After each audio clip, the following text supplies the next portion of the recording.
கழுகுகள் அடிக்கடி சிறகுகளை அடிப்பதில்லை. ஆனாலும் நீண்ட நேரம் பறக்கின்றன. எப்படி? கழுகுகள் கிளைடிங் எனப்படும் ஆற்றலைச் சேமித்து பறக்கும் முறையை பின்பற்றுகின்றன. அவற்றின் அகலமான சிறகுகளும் அகன்று விரிந்த வட்ட வடிவவாலும் காற்றில் உள்ள தெர்மல்ஸ் எனப்படும் வெப்பக்காற்று நீரோட்டங்களை பயன்படுத்திக்கொள் உதவுகின்றன.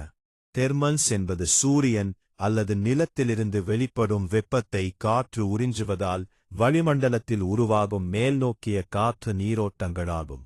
இப்பறவைகள் காற்றில் பெரிய வட்டங்களாக மிகவும் மெதுவாகவும் சிரமப்பட்டும் சிறகுகளை அடிக்கின்றன.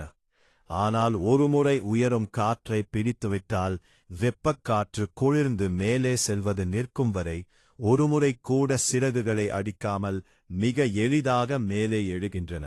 இந்த புள்ளியிலிருந்து அவை மற்றொரு வெப்பக்காற்று நீரோட்டத்தை நோக்கி மெதுவாக இறங்கிச் செல்கின்றன.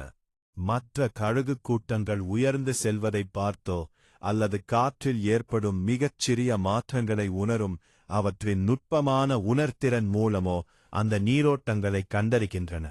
உயரும் காற்றிலிருந்து அதிகபட்ச நன்மைகளைப் பெற அவற்றின் முதன்மை இறகுகள் விரிந்து காணப்படும். சிறகுகளின் முனைகள் விரல்கள் போல விரிந்து காணப்படுவது சிறகுகளைச் சுற்றியுள்ள காற்றில் ஏற்படும் கொந்தளிப்பை குறைக்க உதவுகிறது. மேலும் பறவை கீழே நோக்கிச் செல்லும்போது வேகத்தைப் பெறவும் இவை உதவுகின்றன. கடல் பறவைகளான அல்பட்ராஸ், ஃபுல்மர்கள், கெனட்டுகள் மற்றும் மேன்க்ஸ் ஷியர்வாட்டர் ஆகியவையும் கிளைடிங் முறையை பின்பற்றுகின்றன. ஆனால் அது சற்று மாற்றியமைக்கப்பட்ட வடிவம்.